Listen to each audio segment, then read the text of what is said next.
Hi friends, welcome back to my channel. ఈ స్టోరీకి writer SNMR Sridhar గారండి. శ్రీధర్ గారి అన్ని స్టోరీస్కి కాపీ రైట్స్ వర్తిస్తాయి. ఆయన పర్మిషన్ లేకుండా యూట్యూబ్లోనే కాదు మరే ఇతర సోషల్ మీడియా నెట్వర్క్లో కూడా ఆయన స్టోరీస్ని అప్లోడ్ చేయడానికి వీల్లేదు. దయచేసి అలా చేయకండి ఫ్రెండ్స్. అలా చేస్తే లీగల్గా చాలా ప్రాబ్లమ్స్ ఫేస్ చేయాల్సి వస్తుంది. అలానే ఈ స్టోరీస్ చదువుతున్న వాళ్ళైనా వింటున్న వాళ్ళైనా మీరు మరే ఛానల్లోనైనా శ్రీధర్ గారి స్టోరీస్ని చూసినట్లయితే వెంటనే నాకు కామెంట్ బాక్స్లో మెసేజ్ చేయండి. నేను రైటర్ గారికి ఇన్ఫామ్ చేస్తాను. అదేవిధంగా ఈ స్టోరీని 1 year బ్యాక్ స్టార్ట్ చేయడం జరిగిందండి. కొన్ని రీజన్స్ వల్ల హోల్డ్లో పెట్టాను కాబట్టి మొదటి 8 ఎపిసోడ్లు మీకు కంటిన్యూషన్ ఉండదు. అందుకనే నేను డిస్క్రిప్షన్లో ప్లేలిస్ట్ లింక్ ఇస్తున్నానండి. ఒకసారి ఆ ప్లేలిస్ట్ని ఓపెన్ చేశారంటే ఫస్ట్ నుండి ఇప్పటి వరకు అన్ని ఎపిసోడ్స్ కూడా ఆర్డర్ వైజ్గా ఉంటాయి. కొత్తగా చదివే వాళ్ళైనా లేదంటే ముందుగా ఒకసారి చదివిన వాళ్ళైనా ఒకసారి వాటిని చెక్ చేసుకున్నారంటే మీకు స్టోరీ కంటెంట్ అర్థమవుతుంది. ఇక లేట్ చేయకుండా వీడియోలోకి వెళ్ళిపోదాం ఫ్రెండ్స్. ఎస్ఎన్ఎంఆర్ శ్రీధర్ గారు రాసినటువంటి ఈ రాధాకృష్ణార్పణం 78వ భాగం. ఏమైంది సంజు, ఇంట్లో అందరూ అలా ఉన్నారేంటి అని అడిగింది సరయు. ఏం లేదులే. అవును, ఇంత సడన్గా నేను నీ దగ్గరికి వస్తే నీకు సర్ప్రైజింగ్గా లేదా? అసలు షాక్ అవ్వలేదేంటి? అయినా నువ్వేంటి ఇంత డల్గా ఉన్నావు? నేను వస్తే నన్ను హ్యాపీనెస్ లేదు, అట్లీస్ట్ సర్ప్రైజ్ కూడా ఫీల్ అవ్వలేదు. ఏమైంది నీకు అని సరయు డౌట్గా అడుగుతుంటే, సర్ప్రైజ్ ఫీల్ అవ్వాలంటే సర్ప్రైజ్ అని తెలియాలి కదా సరు. నువ్వు వస్తున్నావని ఆల్రెడీ మీ అన్నయ్య నాకు ఇన్ఫర్మేషన్ ఇచ్చాడు అనగానే, ఏంటి అన్నయ్య నీకు ముందే చెప్పేశాడా? ఇడియట్, వాడికి ఆల్రెడీ చెప్పాను చెప్పొద్దని అని తిట్టుకుంటూ, నీకు సర్ప్రైజ్ చేయాలని ఎంత ఆశగా వచ్చానో తెలుసా అంటూ తనని హక్ చేసుకొని, మిస్ యూ సంజు అంటున్నా తన ఆలోచనల్లో రాధిక ఉండడంతో ఏం మాట్లాడకుండా సైలెంట్గా ఉన్న సంజయ్ని, ఏమైంది సంజు, నేను రావడం నీకు ఇష్టం లేదా అని డౌట్గా అడిగింది సరయు. తనని హక్ చేసుకుని, అలాంటిదేం లేదు సరు, ఒక్కదానివే వచ్చావు, మరి మీ డాడీ ఎల్లుండి వస్తారు అంటే అంతవరకు మనిద్దరికీ ఫ్రీ టైం, హ్యాపీగా ఎంజాయ్ చేయొచ్చు అంటుంటే నవ్వి, సరే రెస్ట్ తీసుకో, తర్వాత మాట్లాడతానంటూ వెళ్ళిపోయాడు సంజయ్. అతడి చెయ్యి పట్టుకుని ఆపేసింది సరయు. మళ్ళీ ఏమైంది?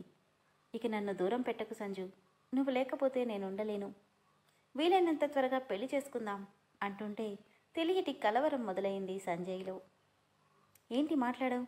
ఇంకా 2 years అనే మాట అనకు, ఒక్క క్షణం కూడా నిన్ను వదిలి ఉండలేను. డాడీ వచ్చాక అత్తయ్యతో మాట్లాడి తొందరగా ముహూర్తాలు పెట్టించేద్దాం అని గోముగా అంటుంటే తడబడుతూ, చూద్దాంలే, ముందు నువ్వు రెస్ట్ తీసుకో, నాకు కొంచెం పనుంది, మళ్ళీ వస్తానంటూ అక్కడి నుండి వెళ్ళిపోయాడు సంజయ్. కిందికి వచ్చిన సంజయ్కి అందరూ తనని దోషిలా చూస్తుంటే అసహనంగా, ఏమైంది, అందరూ ఎందుకు అలా చూస్తున్నారు? ఏం లేదల్లుడు, నిన్నటి నుండి మేము వింటున్న నిజాలకి ఇప్పటికే బుర్ర బద్దలైపోయింది. నువ్వు మురళి దగ్గర డబ్బులు తీసుకోవడం ఏంటి? అందుకోసం వాడు తన కూతురితో చిన్న వయసులోనే నీతో పెళ్లి జరిపించడం ఏంటి? ఇన్నేళ్ల తర్వాత రాదు అనుకున్న ఆ పిల్ల తిరిగి రావడమేంటో? నీకు ఇష్టం లేదని చెప్పినా నీ తమ్ముడు అమ్మ ఇద్దరూ ఆ పిల్ల వైపు మాట్లాడడమేంటో? ఇవన్నీ అర్థం కాక ఇప్పటికే పిచ్చెక్కిపోతుంటే ఉన్నట్టుండి నువ్వు ప్రేమించిన అమ్మాయి కూడా బ్యాగుతో సహా దిగిపోయింది. ఇప్పుడు ఈ విషయం ఆ పిల్లకి తెలిస్తే పరిస్థితి ఏంటల్లుడు అని వెటకారంగా నవ్వుతూ అడిగాడు పరంధాం. ఓ, నువ్విదంతా తనకి చెప్పాలని డిసైడ్ అయ్యావా? నాదేముందిరే, నేను చెప్తే ఎంత, చెప్పకపోతే ఎంత? నేను కాకపోతే ఇంట్లో వాళ్ళు, వీళ్ళు కాకపోతే ఇంట్లో పనిచేసే వాళ్ళు, ఎవరు చెప్పినా పరిస్థితి ఏంటి అని. అసలే పెద్దింటి పిల్ల, మినిస్టర్ కూతురు, వీటన్నిటిని మించి నీ మీద పంచ ప్రాణాలు పెట్టుకుంది. అలాంటిది నువ్వెప్పుడో మరొకరికి సొంతమైపోయావని తెలిస్తే ఆ పిల్ల తట్టుకోగలదా?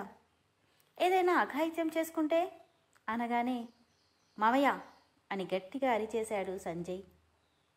అంటే అల్లుడు, ఒకవేళ ఇలాంటిది ఏమైనా జరిగితే నీ పరిస్థితి ఏంటా అని. నా పరిస్థితి ఏంటో నేను చూసుకోగలను, నువ్వంత బాధపడాల్సిన అవసరం లేదులే అని చెప్పి వెళ్తుంటే, ఆగు అన్న రమ మాటకి వెళ్తున్నవాడు కాస్త అక్కడే ఆగిపోయాడు సంజయ్. చూడు, మీ మావయ్య అన్నట్టు సరయు గురించి మాకంటే నీకే బాగా తెలుసు. ముఖ్యంగా నీ విషయంలో తనెలా ఉంటుందో నీకు నేను చెప్పాల్సిన అవసరం లేదు. ఇంట్లో ఎవ్వరూ తెలిసి ఆ పిల్ల సున్నిత మనసుని బాధ పెట్టేవాళ్ళు కాదు. నువ్వు తనని పెళ్లి చేసుకుంటావో ఇంకేం చేసుకుంటావో పూర్తిగా నీ ఇష్టం. మా వరకు నిజం చెప్పు, అందులో నువ్వు భయపడాల్సిన అవసరం లేదు అని రమ అంటుంటే కోపంగా వెనక్కి తిరిగి, అంటే ఏంటమ్మా, మీరెక్కడ చెప్పేస్తారోనని నేను భయపడుతున్నాను అనుకుంటున్నావా? ఖచ్చితంగా అంత భయపడాల్సిన అవసరం నాకు లేదు. మీరు చెప్పినా చెప్పకపోయినా నేను చేసేది నేను చేస్తాను. దానికోసం ఎవరు నోర్లు కట్టుకోవాల్సిన అవసరం లేదు. ఎవరికి ఇష్టం వచ్చినట్టు వాళ్ళు చేయొచ్చు అని పరంధామ్ని కోపంగా చూసి సంజయ్ వెళ్ళిపోతుంటే, ఏం చేస్తున్నావమ్మా నువ్వు? ఎవరో ఒకరు చెప్పకపోతే తనకెలా తెలుస్తుంది? నిజంగానే అన్నయ్య తనని పెళ్లి చేసుకుంటే అని గాభరాగా అడిగాడు సాకేత్. సాకేత్, నువ్వు రాధిక గురించి ఆలోచిస్తున్నావు, నేను ఇద్దరి గురించి ఆలోచిస్తున్నాను. రాధిక ఎంత అమాయకురాలో, మీ అన్నయ్య విషయంలో సరయు మనసంత సున్నితం. మరి చెప్పకపోతే ఎలాగమ్మా? చెప్పాల్సింది నువ్వు నేను కాదురా, చెప్పాల్సిన వాళ్లే తనకు అర్థమయ్యే విధంగా చెప్పాలి. అంటే తన కోసం రాధని నువ్వు కూడా మర్చిపోతున్నావా అమ్మా? ఈ విషయం తనకి తెలిస్తే తట్టుకునే శక్తి సరయుకి లేదు. తనకి అర్థమయ్యేలా చెప్పగలిగేది మీ అన్నయ్య ఒక్కడే, మనం కాదు. సరయు రాధిక ఇద్దరిలో ఎవరికి అన్యాయం జరిగినా మరొకరికి అన్యాయమే జరుగుతుంది. ఎవ్వరూ అన్యాయం అవ్వకుండా ఇద్దరికీ న్యాయం చేయాల్సిన బాధ్యత మీ అన్నయ్యది. ఆ పని వాడు చేస్తాడు, మనం కాదు. విరక్తిగా నవ్వి, అలా చెప్పేవాడైతే రాధిక ఇళ్ళని ఇలా గెంటేయడమ్మా. తను చెప్తాడన్న నమ్మకం నాకు లేదు. ఇక తనకి న్యాయం ఎలా చేస్తాడు? ఖచ్చితంగా పోతే పోయిందని వదిలేసి హ్యాపీగా తనని పెళ్లి చేసుకుని ఎంజాయ్ చేస్తాడు అని కోపంగా సాకేత్ వెళ్ళిపోతుంటే, అలా ఎంజాయ్ చేయకుండా ఉండడానికి నేనున్నాను కదా అనుకుంటూ నవ్వుకున్నాడు పరంధామ్. బయటికెళ్తే ఎక్కడ సరయుకి ఎదురుపడాల్సి వస్తుందోనని రూమ్లోనే ఉన్న సవితకి, సవి, ఏంటి వచ్చినప్పటి నుండి నాతో మాట్లాడలేదు? ఒక్కదానివి రూమ్లో ఏం చేస్తున్నావు? ఏం చేస్తాను, ఎవరితో ఏం మాట్లాడితే ఏ సమస్య వస్తుందోనని ఇక్కడే ఉన్నాను అనుకుంటుంటే, ఏమైంది సవి? అబ్బే ఏం లేదు వదినా, ఎగ్జామ్స్ కదా చదువుకుంటున్నా. ఈసారి అన్నయ్య చాలా స్ట్రిక్ట్గా వార్నింగ్ ఇచ్చాడు. అలాగా, సర్లే కానీ ఇంట్లో అందరూ ఉన్నారు, నువ్వు చెప్పిన ఆ పల్లెటూరి పిల్ల ఎక్కడ కనిపించట్లేదేంటి అని డౌట్గా అడిగింది సరయు. చచ్చాను అనుకుని, అది అది ఏమైంది? ఆ పిల్ల వాళ్ళ ఊరెళ్ళిపోయిందా? అవును, కరెక్ట్గా చెప్పావు వదినా, ఊర్లో ఏదో పనుందని మొన్నే ఊరెళ్ళింది. సరే కానీ నువ్వు లేటెస్ట్ మోడల్ డ్రెస్సులు అడిగావు కదా, తీసుకొచ్చాను, రా చూపిస్తాను. నువ్వు వెళ్ళదునా, ఒక 5 నిమిషాల్లో వచ్చేస్తాను అని చెప్పి తను వెళ్ళగానే, దేవుడా 5 నిమిషాలకే నాకు చుక్కలు కనబడ్డాయి అంటూ బెడ్ మీద వాలిపోయి, దీనికంటే హాస్టల్లో జాయిన్ అవ్వడం బెటర్ అనుకుంటా. ఎప్పుడైనా పొరపాటున వదిన దగ్గర ఆ ముద్దుముఖం గురించి నోరు ఎత్తితే అంతే సంగతులు అనుకుంటూ తల పట్టుకుంది సవిత. కోపంగా తన రూమ్లో ఉన్న ఫ్లవర్ వాజ్ని విసిరి కొట్టాడు సాకేత్.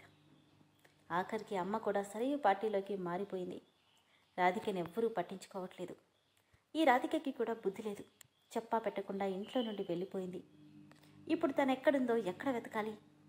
లేకపోతే అన్నయ్య తనకి నిజం చెప్పడు, ఈ పెళ్ళి ఆగదు అని ఫ్రస్ట్రేట్ అవుతుంటే, ఎందుకు బావా ఇంతలా ఆలోచించి నిన్ను నువ్వు బాధ పెట్టుకుంటున్నావంటూ వచ్చింది గౌతమి. అమ్మ ఏం మాట్లాడిందో విన్నావుగా గౌ? రాధిక గురించి ఎవరూ చెప్పరని అన్నయ్యకి హామీ ఇచ్చింది. కనీసం అమ్మైనా రాధిక పక్షంలో ఉంటుందనుకున్నా, కానీ తను కూడా అలా అనకు బావా. అత్తయ్య మాటలకి అర్థమేంటో ఆలోచించు. నిజంగానే రాధిక గురించి సరయుకి తెలిస్తే తట్టుకోగలదా? సాకేత్, పెళ్ళయ్యాక నువ్వు మాత్రం నా పార్టీలోనే ఉండాలి.